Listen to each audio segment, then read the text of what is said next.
Dear Chosen One, they have been watching you for months, not with curiosity, but with intention. Every step you took, every word you spoke, every moment you thought you were alone, recorded, studied, analyzed. This was not casual observation. This was preparation. And now, after all this time in the shadows, they are stepping forward. They demand a face-to-face.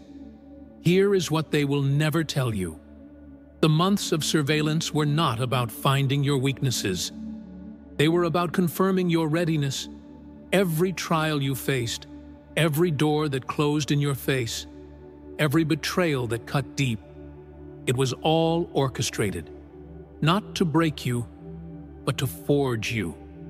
They watched to see if you would crumble under pressure that destroys ordinary souls. You did not, and that terrified them. Now they come not as prosecutors, but as witnesses to what you have become. The meeting they demand is not interrogation. It is recognition. They need to stand before you because distance no longer works. You have evolved beyond their capacity to measure from afar. What they thought would be a confrontation will actually be your coronation. The face-to-face is not their power move. It is their surrender. You felt it, didn't you? That strange sensation of invisible eyes tracking your every move. It was not paranoia. It was perception. Your spirit recognized what your mind tried to rationalize away. There were moments when doors closed with precision that felt too calculated. Opportunities vanished right when you reached for them. Relationships shifted. Silence surrounded you when you needed voices most. These were not accidents. They were adjustments. Someone, somewhere, was moving pieces on a board you could not see. Every setback was strategic. Every loss was measured. They were testing your response to pressure, studying how you handle rejection, observing whether you would compromise your integrity when the cost of keeping it became unbearable. This was your examination. What you did not know then, but are beginning to understand now, is that surveillance has levels. The surface level tracks behavior, but the deeper level measures spirit. They were not just watching what you did. They were studying who you remained when everything was stripped away. When comfort was gone, when support disappeared, when the path forward looked impossible. You passed tests you did not even know you were taking. Each time you chose truth over convenience, you moved forward in their assessment. Each time you refused to bow to pressure that would have broken weaker souls, you proved something. Not to them, but about yourself. The observation was never about gathering evidence against you. It was about confirming you could carry what was coming. Think about the synchronicities, the strange patterns, the way certain people entered your life at exact moments, said specific things, then vanished. The way challenges arrived in sequences that felt designed. They were designed. This was not the universe being cruel. This was the universe being intentional. Preparation always looks like persecution when you cannot see the purpose behind it. They needed to know if you could stand alone. So they isolated you. They needed to know if you could endure injustice without becoming bitter. So they let you be wronged. They needed to know if your faith was performative or foundational. So they removed every external support until all you had left was what was inside you. That is when the real you emerged. The months of observation were not punishment. They were refinement. Fire does not apologize to gold for the heat. It simply reveals what is pure. You were placed in circumstances that would expose any weakness, any crack in your foundation, any hidden compromise in your character. And here is what shook them. They found none. Or if they found any, they watched you repair them in real time. Every test had a purpose. The betrayals taught you discernment. The rejections taught you self-reliance. The closed doors taught you that your destiny is not dependent on human approval. The silence taught you to hear the voice of God without distraction. What felt like abandonment was actually acceleration. You were being separated from everything that would slow down what you are about to become. Now ask yourself this: why would anyone invest months of resources, attention, and energy into observing one person? Because that person is not ordinary. Because that person carries something rare. Because that person has been marked for a mission that requires this level of preparation. They do not watch the average, they watch the exceptional. And you, whether you fully believe it yet or not, are exceptional. Here is what they discovered during their surveillance. You do not break the way they expected.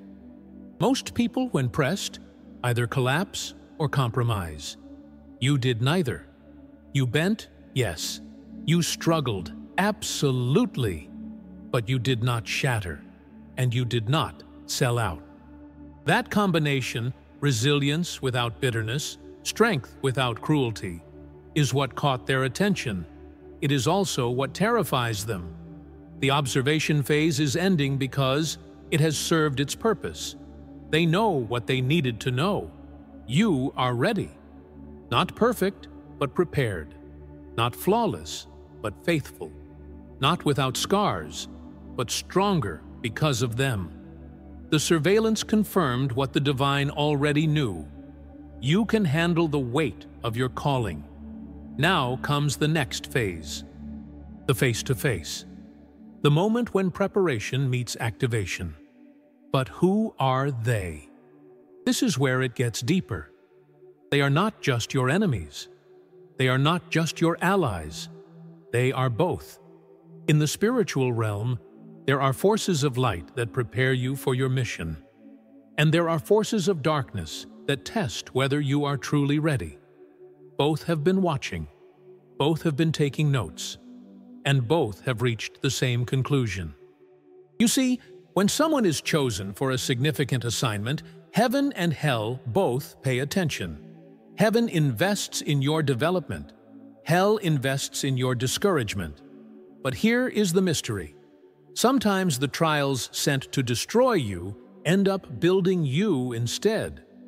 The enemy meant it for evil, but God used it for strengthening. Every attack became training. Every scheme became preparation. They thought they were sabotaging you. They were actually shaping you. The face-to-face is not happening because you failed their tests. It is happening because you passed. When the forces of light see someone ready, they step forward with commissioning. When forces of darkness see someone dangerous, they step forward with intimidation. Both are coming now. One to activate you. One to stop you. But here is what matters. You are no longer who you were when this began. You are not the same person they started watching months ago. Before we go deeper, let me tell you something important. What I'm sharing here is part of a greater revelation I wrote in The Call to Prosperity. It's a 10-step journey to unlock your divine wealth, not just spiritually, but also in your finances and purpose. You'll find the link in the description and in the first pinned comment. You can check it later, or click now if your spirit already knows this message is for you. The timing of this meeting is not random. It is ordained. In the spiritual realm, nothing happens by accident. Every encounter is scheduled by forces far wiser than we understand. The reason they are calling you in now, after months, not weeks, is because the preparation period is complete. You have been through the wilderness. You have survived the furnace. Now you stand at the threshold of activation. This face-to-face is not an interrogation. Let that sink in. They are not summoning you to ask questions they do not already have answers to. They have files, they have recordings, they have analysis. What they do not have is your presence. And presence is the one thing surveillance can never capture. It can record your actions, but not your essence. It can document your words, but not your spirit. It can track your movements, but not your power. What they need now is to stand in the same room with you, to feel the energy you carry, to measure the weight of your aura, to see if what they observed from a distance holds up when you are standing right in front of them. This is not about extraction. This is about confirmation. They need to know if you are as unshakable up close as you appeared from afar, if your strength is performance or presence, if your clarity is mask or core. Here is the hidden truth. When someone demands a face-to-face after months of distant observation, it means distance stopped working. It means they can no longer interpret you from the shadows. It means their tools have reached their limit. Surveillance is powerful, but it has a threshold. It cannot cross into the realm of spirit. It cannot quantify transformation. It cannot measure becoming. You have evolved past their methods. Think about what this reveals. They are not coming from a position of strength. They are coming from necessity. If they still had control, they would stay hidden. Control loves invisibility. Power loves mystery. The moment they step into the light, they sacrifice their greatest advantage, anonymity. They become visible, readable, vulnerable. This is not confidence. This is desperation dressed in authority. When the watchers reveal themselves, they lose the very thing that made them dangerous. A hidden threat is everywhere. A visible threat is somewhere. And something that is somewhere can be faced, understood, and overcome. By demanding this meeting, they have given you what you needed most, a target. They are no longer a haunting presence in the background. They are flesh and blood standing in front of you. And flesh and blood can be confronted. But there is something else happening here that most people miss. This encounter is not just about you. It is about them. For months, they have been comparing themselves to you. Every decision you made under pressure, they measured against what they would have done. Every moment you held your integrity, they saw their own compromises reflected back. You became their mirror. And mirrors are brutal to people who do not like what they see. They watched you endure what they could not have endured. They watched you stand firm where they would have folded. They watched you choose the hard right over the easy wrong, again and again. And it exposed something in them they did not want to face.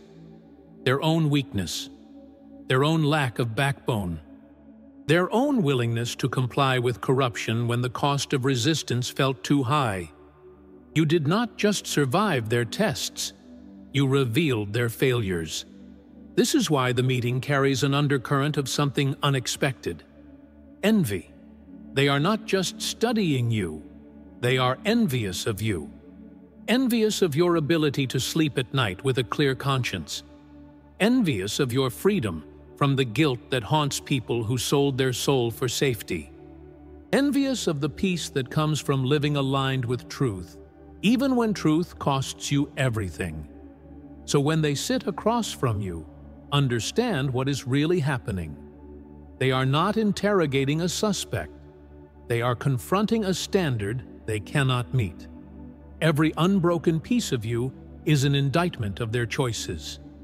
Every scar you carry with dignity is a testimony they can never fake. Every word you speak from a place of integrity is a language they have forgotten how to speak. You are not on trial. They are. And here is where the power shifts completely. They think proximity will give them control. They believe that by being in the same space, they can finally dominate the narrative. But the opposite is true. The closer they get to you, the more they are forced to confront the reality of what you have become. And what you have become is someone who no longer needs their approval, fears their threats, or buys their lies. Surveillance works best at a distance because distance allows interpretation. You can spin data. You can manipulate footage. You can edit recordings, but you cannot edit presence. When someone stands before you in real time, their truth is undeniable. Either they have substance or they do not. Either they carry weight or they are hollow. Either they are rooted or they are performing. Proximity exposes everything. This is their gamble. They are betting that the weight of their presence, their authority, their resources, their institutional power will make you shrink. They are hoping that face-to-face will trigger something in you that surveillance could not capture. Doubt, fear, hesitation. They want to see you flinch. They want to watch your confidence crack. They want proof that you are not as solid as you appeared. But what if you do not give them that proof? What if you walk into that room and your peace is unshakable? What if your clarity is sharper in person than it was from a distance? What if your strength, instead of diminishing under their gaze, actually intensifies? Then their plan collapses. Because they built this entire strategy on the assumption that you would be smaller up close, that the myth would crumble when tested by reality. But you are not a myth. You are the real thing. You have become a mirror they cannot look away from. Every time they reviewed the footage, read the reports, analyzed the patterns, they were not just learning about you. They were being confronted by their own reflection. Your choices showed them what they sacrificed. Your resilience showed them where they quit. Your refusal to compromise showed them every moment they sold out. The surveillance was supposed to give them power over you. Instead, it gave them knowledge of themselves they did not want. This is the hidden cost of watching someone who lives with integrity. It forces you to see your own lack of it. It is uncomfortable. It is convicting. And for people who have built their lives on justifying their compromises, that discomfort becomes unbearable. They cannot stop watching you because you represent what they could have been, what they should have been, what they still, deep down, wish they were. But they also cannot fully face you because you are evidence of their failures. So the face-to-face carries a strange energy. On the surface, it looks like an intimidation tactic, but beneath that, it is something more personal. It is them trying to shrink the mirror. If they can reduce you, belittle you, expose some flaw, then they can dismiss what you represent. They can tell themselves you are not really that strong, not really that principled, not really that different from them. It is ego protection disguised as an investigation. But there is a hunger underneath all of this too. A desperate, almost obsessive hunger to touch what they could not capture. For months, they have been circling something they cannot define. They have data, but data is cold. It has no life. It has no soul. What they want now is to stand in the presence of the thing that has haunted their thoughts. They want to feel it, measure it, understand it, not intellectually, but experientially. This is why the meeting is happening. Not because they are strong, but because they are starving. Starving for answers that files cannot give. Starving for an encounter with something real in a world full of fakery. Starving to stand before someone who has not sold their soul and see if that kind of person actually exists. You are not being summoned. You are being craved. And that craving is their confession of powerlessness. Let us go deeper. For months, you were not just watched. You were studied like a subject in a masterclass. Your life became a curriculum. Every decision you made under pressure became a case study. Every moment you held your ground when others would have fled became a lesson in courage. Every time you chose truth over survival, you taught something that cannot be found in books. You became their education, unwillingly, unknowingly, but undeniably. They turned your suffering into their textbook. Your resilience became their research. Your faith under fire became their thesis on what true strength looks like. They were not passive observers. They were students trying to decode principles they could not practice. And here is the irony. The more they studied you, the more they realized how far they were from embodying what you demonstrated. You were the standard.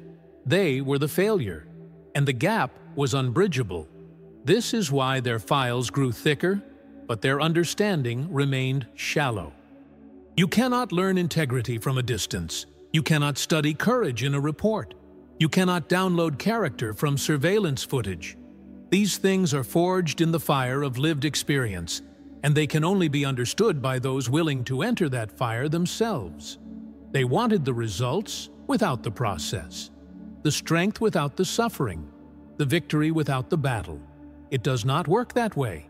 Now they are demanding a face-to-face, because the theoretical study is over. They have read the textbook. They have taken notes. They have discussed you in rooms you will never see. And now they want the final exam. Not for you, for themselves. They want to see if they understood the lessons. They want to test their theories against the living reality. They want to know if standing in front of you will confirm what they learned or collapse it entirely. This meeting is their validation moment. But here is what they do not realize. By making you the curriculum, they revealed their own ignorance. By turning your life into their education, they admitted they had nothing to teach you. The power dynamic is already inverted. The teacher does not beg the student for a meeting. The student comes to the teacher. And right now, whether they frame it that way or not, they are coming to you. Not as authorities, as learners, as people desperate to understand something they have never possessed. Let me tell you what else is happening in this face-to-face. It is a spiritual trap, but not the kind you think. It is not a trap for you. It is a test of your spiritual immunity. For months, they have been building a profile of your energy, your frequency, your unseen anchors. They have studied your patterns to find weak points, not just physical or psychological, but spiritual. They want to know what sustains you, what fuels your composure, where your inner defenses might crack. This meeting is their field test. They have theories about your resilience, but theories are not enough. They need to stand in your presence and apply pressure directly, to see if your spiritual core holds up under scrutiny, to watch for any flicker of doubt, any slip of anger, any moment where your guard drops, and they can finally see the vulnerability they have been searching for. They are hoping proximity destabilizes what distance could not touch. The trap is not the questions they will ask. The trap is the energy of the encounter itself. They are betting that face-to-face contact will disrupt your alignment. That being in the same room with people who have violated your privacy, invaded your life, and plotted against you in secret will trigger a reaction. Anger, fear, defensiveness. Anything that proves your strength was only surface level. Anything that gives them a foothold. Anything that makes you predictable, controllable, ordinary. But here is what they are underestimating. Your armor is not a performance. It is not something you put on when you know you are being watched. It is who you are. Spiritual immunity is not built from silence or distance. It is built from years of being tested in the dark, when no one was watching, when there was no audience to impress. It is built from holding your ground when every external support was removed, and all you had left was your connection to the divine. If your strength was shallow, it would have cracked long before this moment. The fact that you are still standing, still clear, still aligned after everything you have been through is proof that your foundation is not performance. It is presence. It is essence. It is the unshakable core that no amount of pressure can collapse. By stepping into the room, they are not entering a space where you are vulnerable. They are stepping into the very field they have been trying to map, and discovering it is impenetrable. The trap they set for you becomes a trap for themselves. Because when they stand before someone whose spiritual immunity is real, their own fragility is exposed. Their own lack of rootedness becomes obvious. Their own dependence on external validation and institutional power is revealed as hollow. You do not need to say a word. Your presence alone will do the work. The centered cannot be shaken by the chaotic. The rooted cannot be moved by the restless. Now let us talk about the myth. In their files, you are no longer just a person. You are a story, a puzzle, an anomaly. Every time you refused to break, every time you acted outside their predictions, every moment of defiance fed into a narrative that grew beyond their control. They started trying to understand you, but instead, they created a legend, a myth. And myths are dangerous because they are larger than the people who try to contain them. The more they documented, the bigger the story became. Not just in their minds, but in the collective consciousness of everyone involved in watching you. You became the person who would not fold, the one who could not be bought, the anomaly that defied their models. Every note, every report, every whispered conversation about you added to the legend. And now that legend has weight. It travels. It shapes perception. It creates expectation. You are no longer just you. You are a symbol. Symbols are untouchable. You cannot interrogate a symbol. You cannot break it. You cannot reduce it to data. This is what haunts them. They tried to confine you to observation, but in doing so, they elevated you into something they cannot manage. The face-to-face is their attempt to reverse that. They want to shrink the myth. They want to bring you into a room, into their space, into their control, and strip away the mystery. They want to prove to themselves that you are just human, flawed, limited, manageable. But here is the flaw in their plan. Myths are not built on distance alone. They are built on truth lived consistently under pressure. And that truth does not shrink when someone steps into the same room. If anything, it intensifies. Because now, the reality matches the reputation. The person is as solid as the story. The presence confirms the legend. And when that happens, the myth does not collapse. It crystallizes. It becomes undeniable. This is what they are walking into. They think proximity will demystify you. They believe that seeing you up close, hearing your voice, watching your body language will somehow reduce you. But proximity does the opposite when the substance is real. It confirms. It validates. It proves that the months of observation were not exaggeration. You are exactly who the files suggested, and possibly more. The meeting they demanded will not shrink you. It will cement the very thing they were trying to dismantle. Let me tell you something else they fear. It is not you running. It is you speaking. Running is predictable. They have plans for that. They know how to track movement, how to trace steps, how to anticipate escape routes. Running is behavior. And behavior can be modeled, mapped, managed. But speaking is chaos to them. One sentence from you, delivered clearly and directly, can undo months of their narrative construction. Words carry power that movement never can. For months, they have controlled the story about you. they have stitched together fragments, filled in gaps with assumptions, and built a version of you that serves their agenda. That version only works as long as you do not directly challenge it. The moment you open your mouth, their entire construction is at risk. Because your words come from the source. Their narrative comes from observation, and the source always trumps the observer. Truth from the inside dismantles fiction from the outside. This is why they would rather watch you from a distance than stand within earshot. As long as you are silent, they can fill the silence with their interpretation. They can shape the narrative. They can control the perception. But the moment you speak, you take authorship back. You reclaim the story. You redefine the terms. And once you do that, everything they built collapses. One clear statement can cut through months of fog.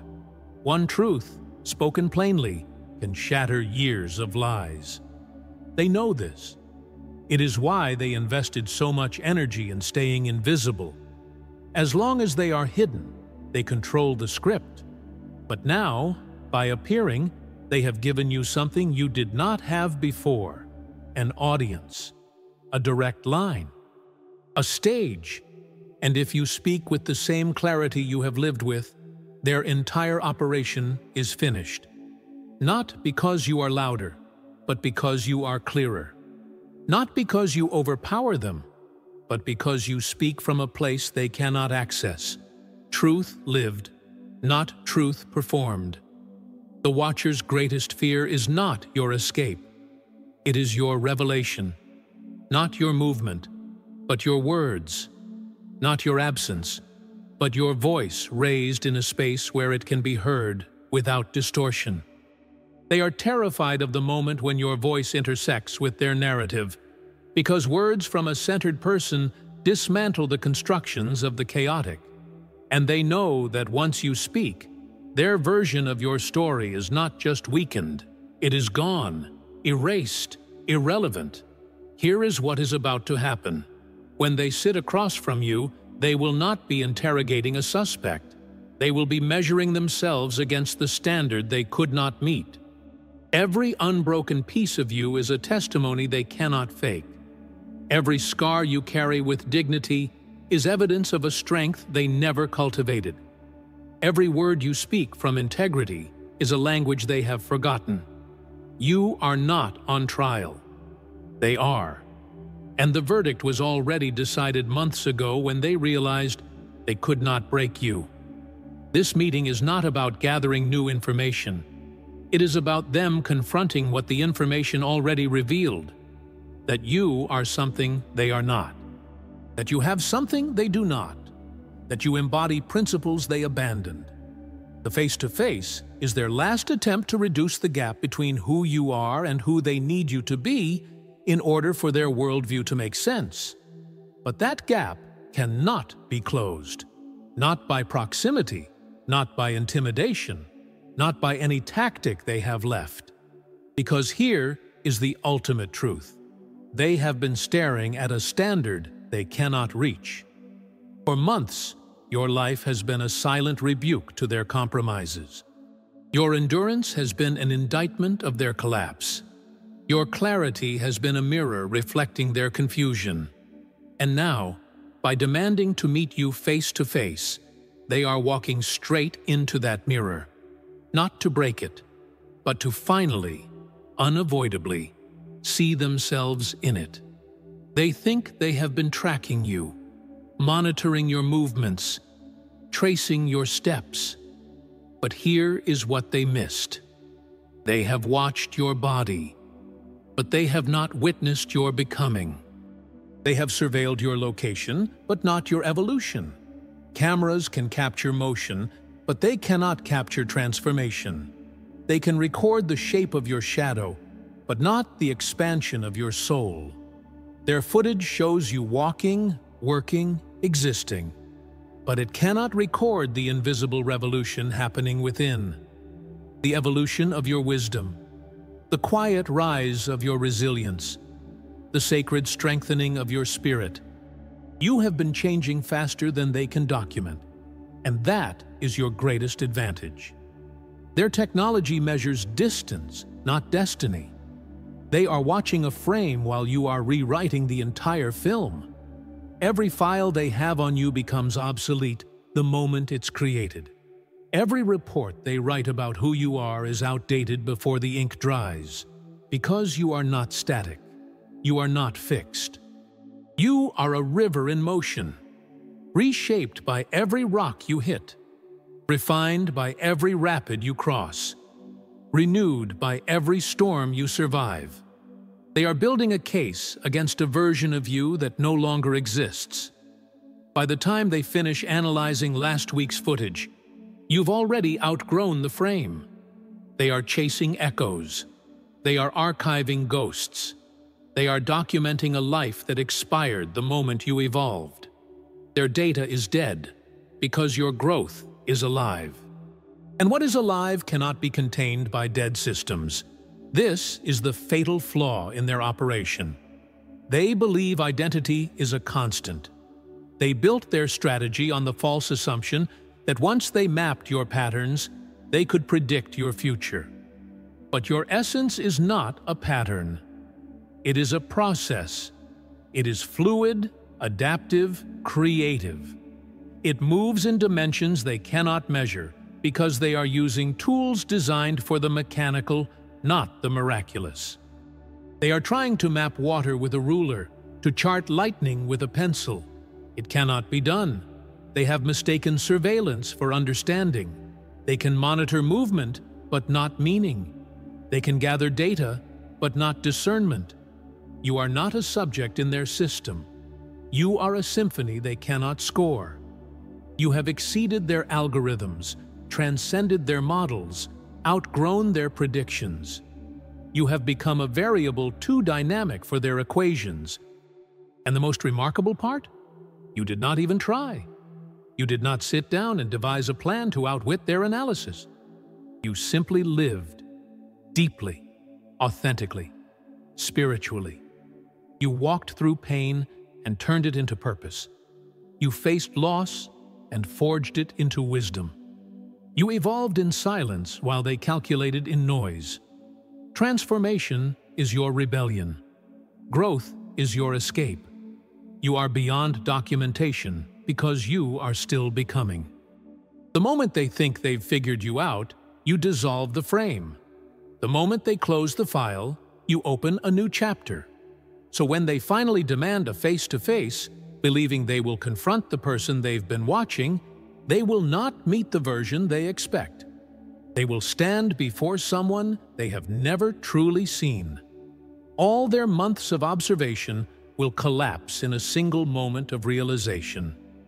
Their subject has become their mystery. They studied the caterpillar, but standing before them now is the butterfly, radiant, unrecognizable, and utterly free. And butterflies do not crawl back into cocoons to prove they were once caterpillars. The metamorphosis happened while they were busy taking notes. Now, their analysis is irrelevant. Their data is dust. They are unprepared for what you have become because they cannot quantify transcendence. Let me tell you what their files truly represent. They are not a record of your life. They are a biography of their obsession. Every page, every timestamp, every piece of footage testifies not to your actions, but to their fixation. They thought they were building a case to define you, but they were constructing a monument to their own compulsion. Their folders don't reflect your truth. They expose their dependence. They reveal how much of their existence has been consumed by trying to contain yours. They have mistaken curiosity for control. They thought they were observers, but they became prisoners, bound by their own fascination. This is the paradox of surveillance. It reveals more about the watcher than the watched. Every decision to keep watching, every refusal to look away, every sleepless night spent analyzing you, it all testifies to their fear, not your fault. What they cannot control, they must categorize. What they cannot predict, they must monitor. What they cannot understand, they must reduce. Their obsession is not evidence of your weakness. It is confession of their own emptiness. You became their mirror, reflecting the chaos they could no longer manage within themselves. You did not seek their focus, but they gave it to you, completely, relentlessly, involuntarily. They are haunted by what they cannot own. They are tormented by what they cannot label. They are consumed by what they cannot comprehend. Every file they've created is a diary of frustration, proof that you've eluded their grasp. When they sit across from you, holding stacks of paper, they will not be holding your history. They will be holding the weight of their own confusion. Each note reveals their failure to define you. Each photo captures their inability to predict you. The archive is not a record of your life. It is a record of their unraveling. For months, they believed they were documenting you, but in truth, they were documenting their own disintegration. Every report that says unpredictable behavior is an admission of error. Every note that says unaccounted movement is a confession of defeat. Every timestamp marking another hour of surveillance is proof of your dominance over their attention. You did not demand their focus. Your essence commanded it. You became the gravitational pull in their orbit, and now they cannot escape. The weight of their files is the weight of their obsession. The more they record, the less they understand. The more they study, the further they drift from truth. And when the moment of confrontation comes, when obsession must meet its object, the balance of power shifts. Obsession thrives in absence. It feeds on imagination. But proximity shatters fantasy. When they finally stand before you, their illusion will collapse under the pressure of your reality. They thought your humanity would weaken the myth. Instead, it will magnify it. Because your power was never in perfection, it was in presence. The fact that you are flesh and blood, scarred yet standing, human yet unbroken, is the ultimate defiance. They hoped seeing you up close would shrink you. Instead, it will undo them. The legend will match the life, and the myth will meet its maker. This is their last card. The face-to-face is not their first move of power. It is their final attempt at influence. When watchers step out from behind the curtain, it is not a demonstration of strength. It is a signal of depletion. They have already tried everything else. They tried distance. They tried manipulation. They tried silent pressure. They tried every tactic designed to keep you off balance without revealing themselves. And none of it worked. So now they are left with exposure. And exposure is always a move of last resort. Control is strongest when it is invisible. As long as they remain hidden, they can rewrite reality, control the narrative, and maneuver without accountability. A shadow can be anywhere. A body has limits. A hidden force is mysterious. A revealed face is just another person with weaknesses and fears. By stepping into the light, they have already sacrificed the most potent weapon surveillance gives them: anonymity. They are no longer everywhere. They are somewhere. And something that is somewhere can be faced, understood, and overcome. This is why their appearance says more about their desperation than their dominance. They are not escalating power. They are exhausting options. Everything else failed to destabilize you. So now they are gambling that proximity will accomplish what distance could not. But here is the truth.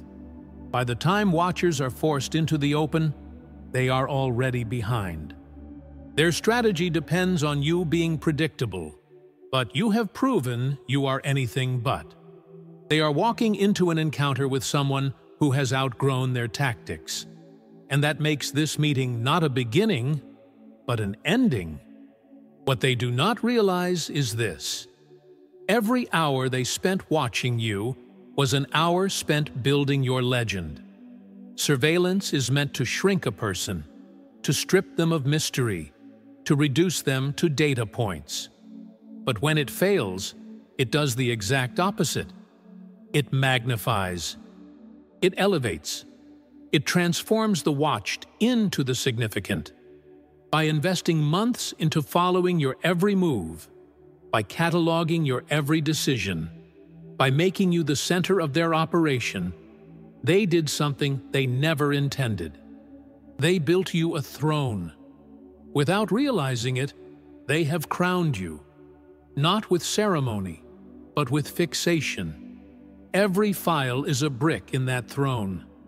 Every sleepless night spent analyzing you is another layer of elevation. Every whispered conversation about you is another acknowledgement of your significance. They thought they were gathering intelligence. What they were really doing was constructing an altar to someone they could not control, could not break, could not reduce. And now that altar is complete, and they are the ones who built it. This is the hidden paradox of obsessive observation. The more attention given, the more importance created. You did not ask for this throne. You did not campaign for it. You simply lived with integrity while they watched with intensity. And their intensity, their focus, their inability to look away became the very thing that elevated you beyond their reach. They meant to confine you. Instead, they coronated you. And now they must face what they have created. The face-to-face they are demanding is not a summons. It is an audience. They are not calling you into their presence. They are stepping into yours. They are not interrogating you. They are presenting themselves to the figure they helped build in their own minds. Every month of surveillance added weight to your presence. Every failed attempt to predict you added mystery to your story. Every moment you refused to break added power to your name. And now they stand before the throne their obsession constructed. Here is what they were hoping: that proximity would collapse the myth, that seeing you up close would reveal cracks, flaws, weaknesses they could exploit, that the human standing before them would be smaller than the legend they built. But myths rooted in truth do not collapse under scrutiny. They crystallize. When the person matches the reputation, when the presence confirms the story, the myth does not dissolve. It becomes undeniable. And that is what is about to happen. You are not performing strength. You are embodying it. You are not faking clarity. You are living it. You are not pretending to be unshakable. You are rooted in something they cannot touch. And when they stand before that reality, their plan to reduce you will backfire. Because the closer they get, the more they will feel the weight of what you carry, the gravity of your presence, the substance of your spirit, the undeniable force of someone who has been tested and has not broken. This meeting is not a trap for you. It is a mirror for them. Every question they ask will reveal more about their desperation than your vulnerability. Every attempt to intimidate will expose their own fear. Every tactic they deploy will show how far they have fallen from the standard you represent. They thought they were summoning you to answer for yourself. What they will discover is that they are answering for themselves. And the verdict will not be kind, because here is the truth they cannot escape. You have already won, not by defeating them in battle, but by remaining yourself under pressure. Not by outsmarting their surveillance, but by outgrowing it. Not by fighting their narrative, but by living a truth so consistent that their lies could not stick. The victory was not in a moment. It was in the months of quiet endurance, of silent resistance, of choosing integrity when compromise would have been easier. That is the throne. That is the crown. That is the power they handed you without meaning to. Now they come face to face not to conquer you, but to confront what they could not corrupt. Not to break you, but to stand before what would not bend. Not to reduce you, but to measure themselves against something they can never be. And in that moment, the power dynamic is not just shifted, it is reversed. They are not your judges, you are theirs. And their months of watching have already delivered the verdict. Guilty of obsession, guilty of compromise, guilty of worshiping a system that devours souls. So when you walk into that room, walk as the king you have become, not by arrogance, but by authority earned through fire, not by pride, but by the unshakable knowledge that you have been tested and found faithful, not by performance, but by presence that needs no validation because it is rooted in something eternal. They built you a throne with their fixation.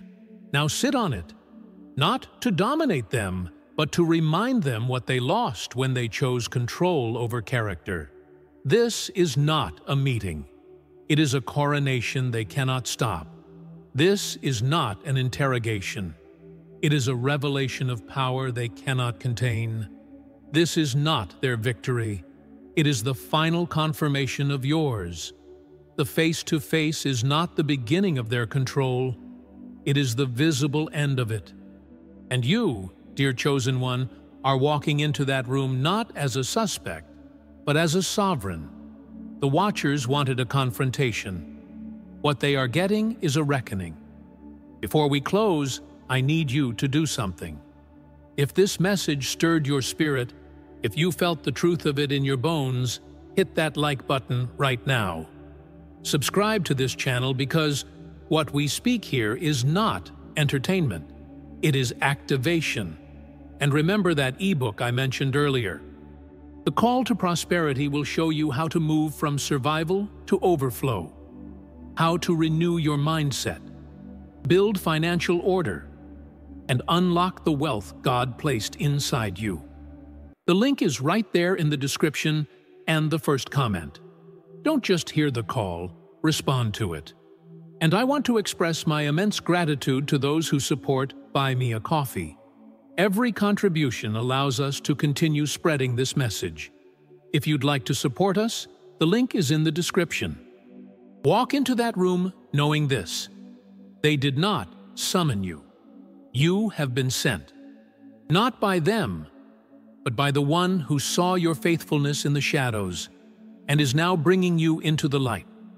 This face-to-face is not their plan. It is divine orchestration. And you are exactly where you are supposed to be. The throne they built for you was always part of the design. Now take your seat. The watchers are about to discover who they were really watching all along. God bless you, chosen one.